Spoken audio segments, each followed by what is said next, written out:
Hello, everybody. Welcome to my channel, and thank you for joining. Now, in today's episode, we have the Saturday night press conference just coming down. Anyway, we saw two games. We saw the mighty Tigers.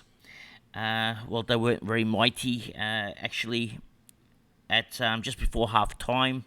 We were losing by 60 points. It looked really, really bad.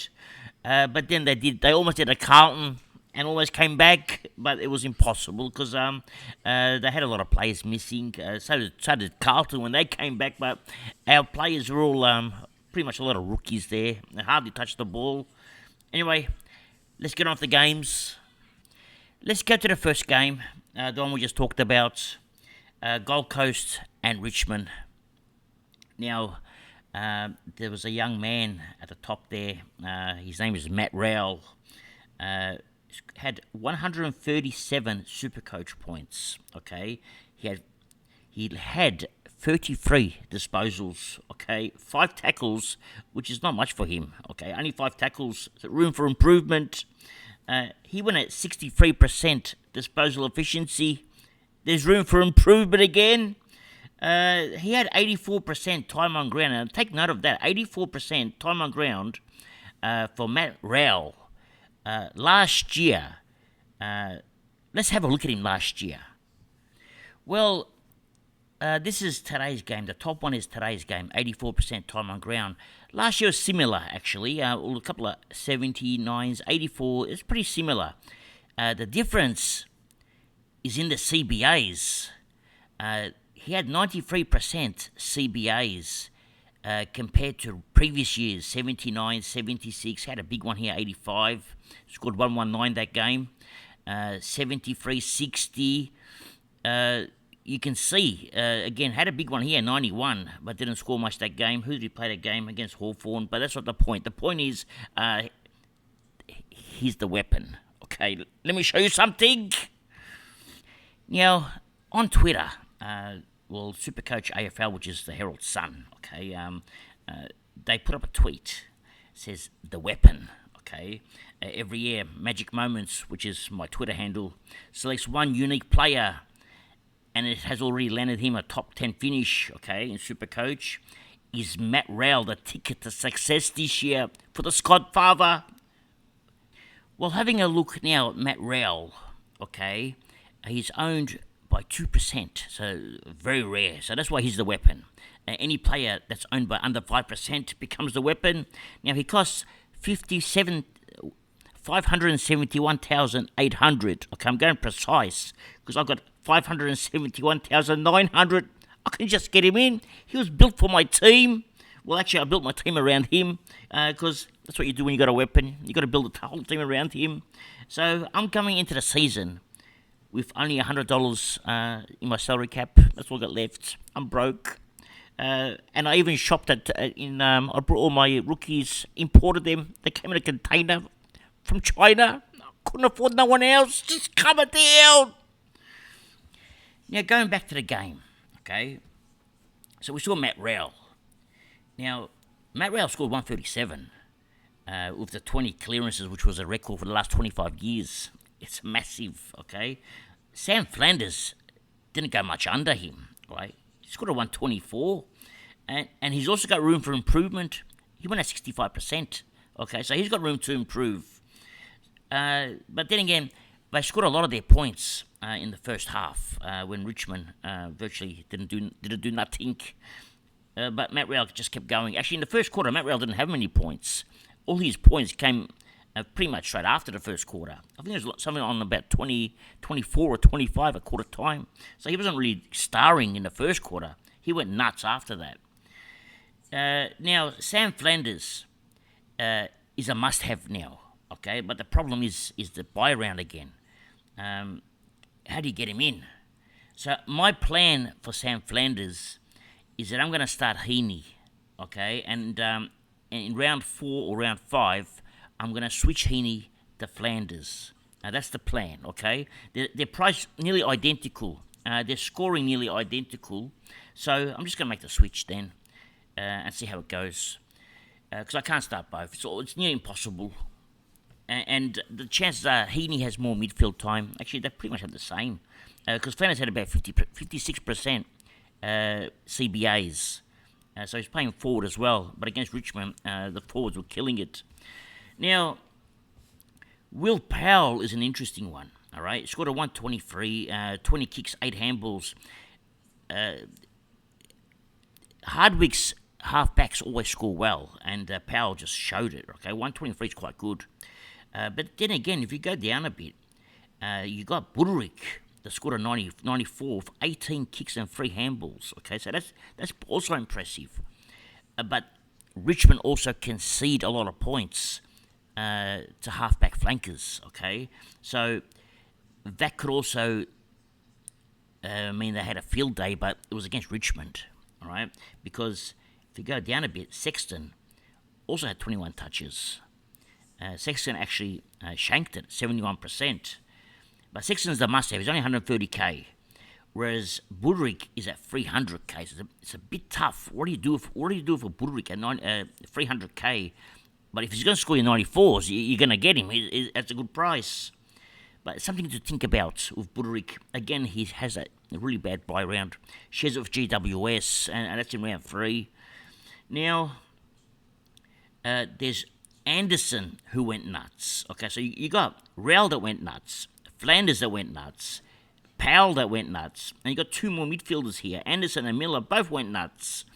And Miller had 28 touches. Anderson had 25 touches. So, and then you got Witts who had 110. Who are you going to bring in? It's nearly impossible to bring in Gold Coast players. So Flanders is pretty much the must-have, but I can't even get him in because I've got Rowell and I've got Tom Green from GWS. So I'm sort of stuck. I can't get Flanders till after his bye.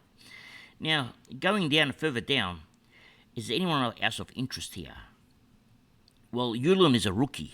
He's not cheap. He's just over 130k from memory. Scored a 41, so that's not enough. Okay, so he's a no good. Okay, just pass. And that's pretty much it for GW. I mean, for Gold Coast, you're looking at Humpty. Again, Humpty's going these bad scores again. We may see Humpty drop in price soon if he keeps scoring like this. Might be able to pick him up in the real buy rounds for less than peanuts, and he might go to the hundreds again. Now we go to Richmond. Okay. Now Richmond conceded 15 behinds, and that's going to be a common theme against Richmond. Okay, they're going to concede a lot of behinds and a lot of goals. Okay, a lot of shots on goal. So who takes the kick-ins? Well, Jaden Short. He had 20 kicks and 3 handballs. Went at 95%. That's pretty high.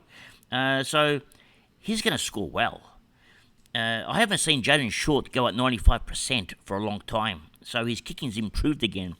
Then you go to Vlaston, who's also going to score. At Richmond, it's the defenders that are scoring. At Gold Coast, it's the midfielders. Okay, because the ball was in Richmond's defence for the whole game, virtually, until they kicked 7 goals in a row. But forget about Hopper, all right? He had a really bad first quarter and then sort of came back, or bad first half, actually. Prestia, that score surprises me. He must have came back in the second half as well. Naismith, 93 Supercoach points, 123k rookie, okay, on the bench. Even if he doesn't play next game, you have to start him, okay? Just put him on the bench. And when he plays, he's going to add on to his total, because Nank's not going to play every week, okay?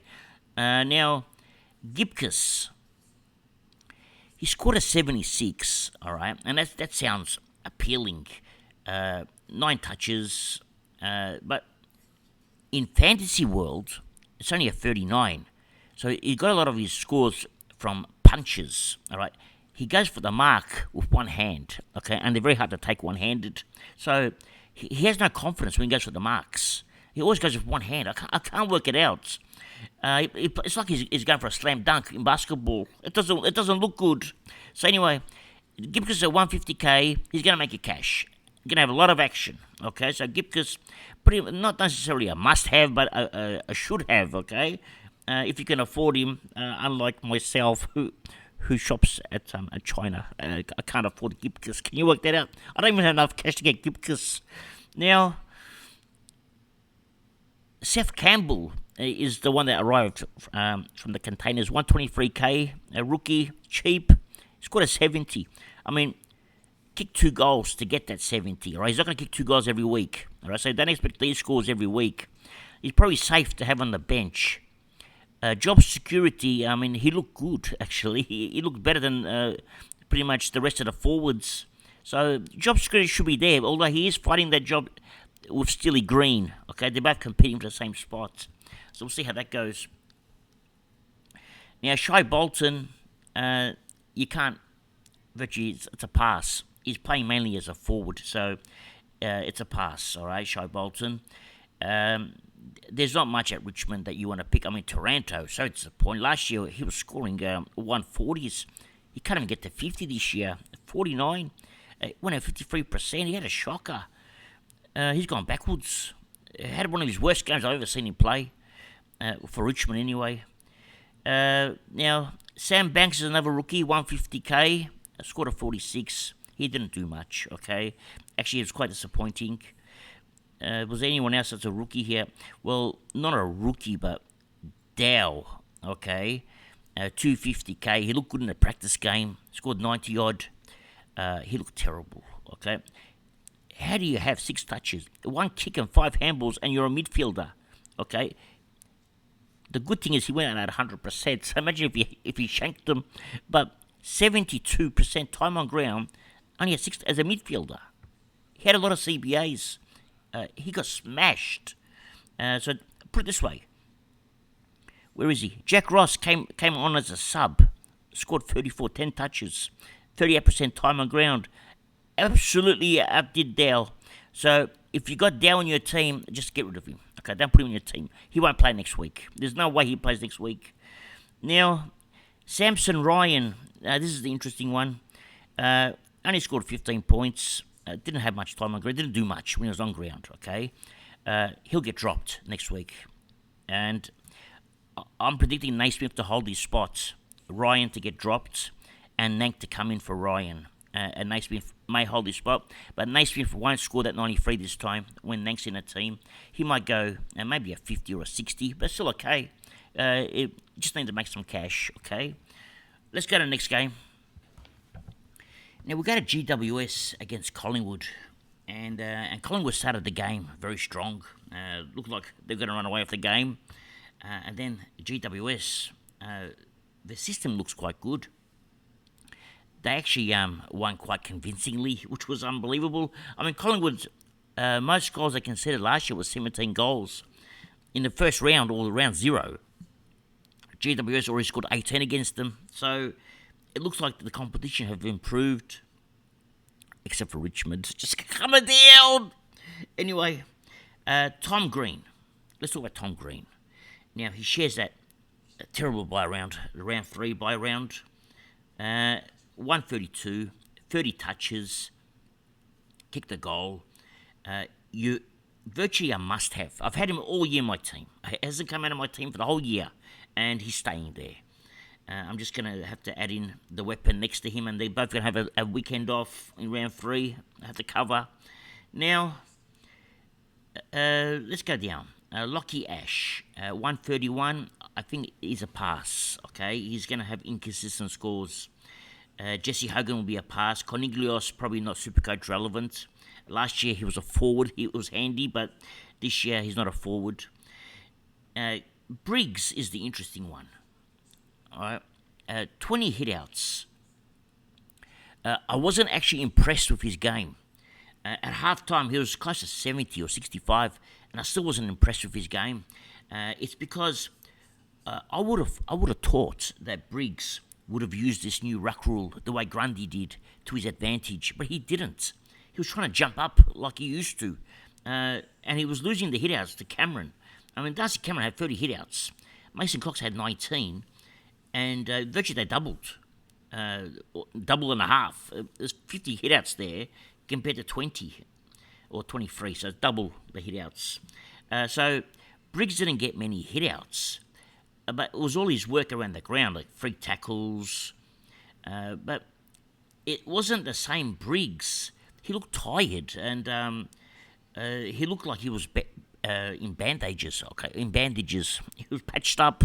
Looked like a Cabbage Patch doll, just coming down.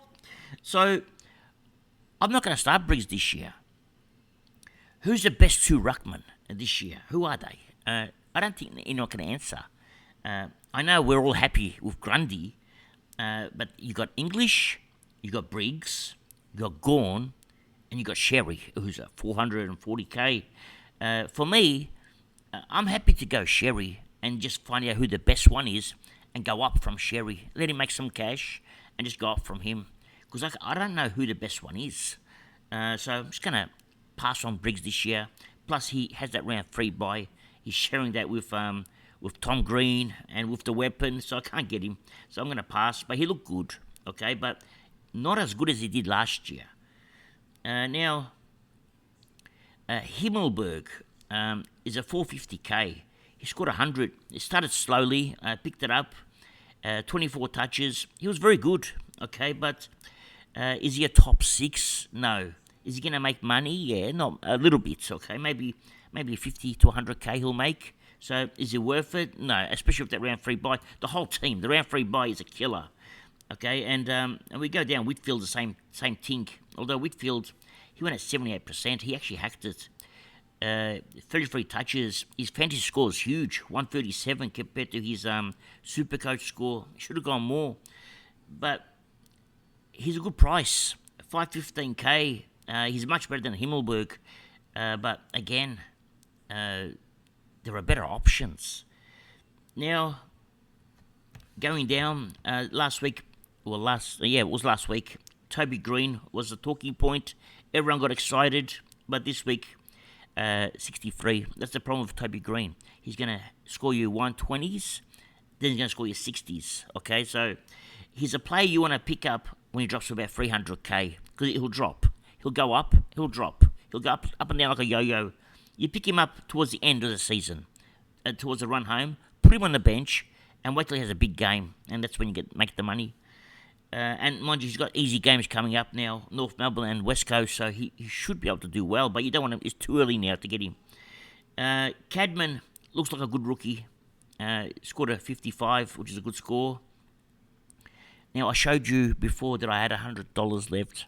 I even can't afford Cadman. Okay, I'm very poor. Okay, so Cadman's not in our team because I can't afford him. He's 127k. I can only afford the 123k ones. I'm so tight on my budgets. So Cadman, I'm going to miss him. I'm going to pass on him. So we can't get Cadman. Now, going down, Weir scored a 48. Not sure about his job security. He looked good, but there's another young boy here who looked better. That's Thomas. Although Thomas was mainly a 4, he looked like a live wire. Okay, he looked so good. Fantasy-wise, not that good. Okay, Weir was much better. But in regards to Supercoach, scored a 40, but it's not going to make much money, okay? And if we go down and further down, there's no one here, but there's one more here. I'm trying to find him. Oh, there he is. McMullen, okay? Now, or McMullet, okay, he's got a huge mullet. Now, he scored a 32, but came on as a sub, 38% time on ground. 32, that's not bad. That's a fair effort. So, he did good when he scored 47 fantasy points in that 38% time on ground. He could be all right, you know. 123k is about my budget. Okay, so he looked good, but I'm not sure about job security. Okay, because I think Thomas impressed me more. Although Thomas the scores doesn't show here. We now move over to Collingwood, and Darcy Cameron scored a 133, which is surprising. Okay, he played against Briggs, scoring a 133 against Briggs. I would have thought that Briggs would have smashed him in this game. Briggs didn't jump. Even fantasy points, 131 compared to Briggs' 65. So Briggs was really disappointing. So Cameron impressed, but Cameron's not going to be a top 2 ruckman, so he won't get forward status either because Mason Cox was useless. He didn't do much. 5 touches. At halftime, he had no touches. Okay, so he got 5 later on. So Cameron's a pass, but Nick Dacos is a lock. Okay, 34 disposals. He went at 70%. He had 10 clearances, so he actually did good. Okay, 10 clearances. Laid 4 tackles. Just a good day out for Dacos. And it's going to hurt if you don't have him. He's got the round, what is it, round 5 bye, I think it is. Round 5 bye. Could be round 6. It's one of the two. No, it's round 5. Sheffield Sydney. So it's going to hurt if you don't have him. So it's a must-have. Now, going down here, people were talking about Lipinski. Now, he's an awkward price, okay, and he's a pass. Scored an 87. That's not enough. All right, at his awkward price, you want him to go at 100. You want him to break out, go at 100s, okay? 87 is better than what he's priced at, but not going to make you enough money. So it's a pass. Now, going further, because not many Collingwood that you want in your team, actually, besides Nick Dacos. Going further down, who else is there we can talk about? Tom Mitchell was subbed out, and that was interesting. He's not the same Tom Mitchell. I think he's become a grandpa. Okay, he could have grandkids now. I'm not sure. Just coming down. Anyway, so Tom Mitchell, forget about him this year. Okay, he's going to be very cheap soon. Okay, especially when he scored a 59. I'm not sure if McRae comes back into this team. I mean, Collingwood didn't. They lost. The midfield battle wasn't. Nick Dacos was the only one that was looking good. Even Pendlebury, not the same Pendles. Mitchell and Pendle are 2 grandpas. They were struggling. Now, Charlie Dean was the interesting one. But I'm not sure about job security. We have a few players coming back. Scored a 55. He looked good. Okay, and had 96% time on ground. And I hope for his sake he can get more games. Okay, more game time. But they had a few missing. Okay, they had Howe didn't play, and I think he's back next week. So I'm not sure who Howe's going to replace. Now, going further down the list, I don't think there was anyone else. Jordan De Goey, 43. I didn't think it was that bad of a game. He had 21 touches, went at 43. How is that possible? 21 touches at 71%, so it's not that bad. It's not like he hacked it. 43 points. That's a surprise. And that's about it for this game. Now, I've got a lot of friends, subscribers, followers on Twitter, on Facebook, on my YouTube channel. They all want to be in my leagues, but unfortunately I've only got one left, okay? So what I'm going to do, I'm going to give this league to the people that really want it, okay? They want it the most, okay? Now, the people that really want it the most are those that actually watch all my videos, okay? So what I'm going to do is I'm going to give out hints every day of my code. This way I'll know that it goes to the people that actually watch my videos. And they'll be either in the middle at the start or towards the end. I might give out 2 or 3 numbers at the same time. So you don't know when these numbers are going to come up, okay? Now, the first 2 numbers of the code are 1 and 6. Okay, so write that down somewhere, 1 and 6. And that'll be the first 2 numbers. I'll give out another number tomorrow, or 2 numbers tomorrow, 3 numbers, or maybe the rest. I don't know what I'm going to do yet. So, further numbers to be continued. Let's just say it that way. This way I know that this code will be in the hands of the people that really want to be in it. Okay. Now, with your team right now, you've watched the whole preseason games. You've spent 3 months building and deleting and starting and changing teams and getting information. It all comes down now to all that you've absorbed, okay? There are going to be content creators like myself that are going to say, this player is good, okay? You have to pick him. Or I might say, you have to go and get all your rookies from China, okay? I know of one content creator that says that. Just calm it down. But at the end of the day, it's your team, all right? You got to play it the way you love to play Supercoach, and that's the fun part of it because you're the coach. You are the recruiting officer, the financial manager, and the coach all in one. So your job is to win the whole competition with your knowledge, with your accounting background, with your financial management, okay, and with some selections. So, good luck, everyone. Now, my team is finalised. I'm happy with my team. Although it's only finalised for tonight, okay, because probably tomorrow I'll change it again. Okay, I can't help myself. I have brainstorms at night time, so I'm going to try to sleep and not have any brainstorms because they hurt. And we'll see how we go. Hopefully, we'll keep this team that I got. I really like it. Unfortunately, my highest rookie that I paid for, is, well, first year player is Wilson, 130k. And he's my highest rookie right now on fields. The rest, and I wasn't joking when I said it, they're all imported. So, anyway, that's all for today. Thank you for joining. And remember one thing. It's nice to be important, but it's important to be nice. Ciao for now. That's all, folks.